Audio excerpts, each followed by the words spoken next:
Tirupati parliament నియోజకవర్గ పరిధిలో polling ప్రశాంతంగా కొనసాగుతుంది. పోలింగ్ సరళిని వివిధ రాజకీయ పార్టీల నాయకులు పరిశీలిస్తున్నారు.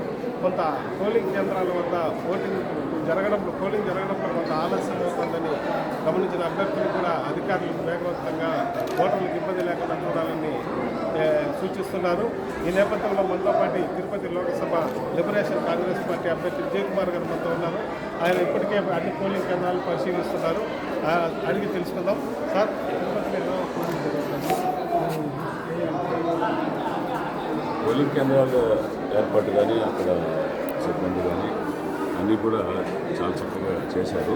ఎలక్షన్ కమిషన్ కానీ లోకల్గా ఉన్నటువంటి కలెక్టర్ కానీ పోలింగ్ ఏర్పాట్లు మంచిగా ఉన్నాయి. ముమ్మరంగా సాగుతుంది. ఉదయం 7 గంటలకే జనం వచ్చి లైన్లో ఉండి బాగా క్యూస్లో నిలబడటం అనేది చూసాము.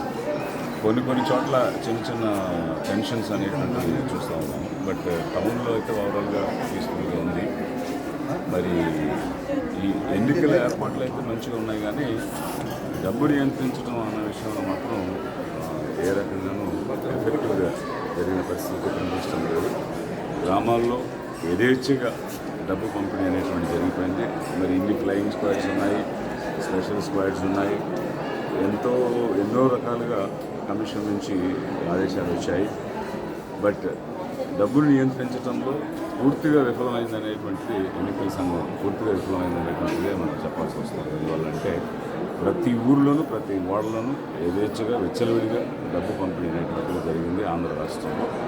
ఎన్నికల సంఘం ఈ విషయమై దృష్టి పెట్టాలి.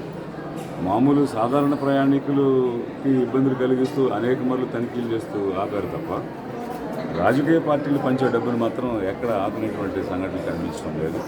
ఈ విషయంలో ఎన్నికల సంఘం దృష్టి పెట్టాలి. సాధారణ ప్రయాణికులకు ఇబ్బంది కలిగించి దానివల్ల వచ్చేది ఏముంది?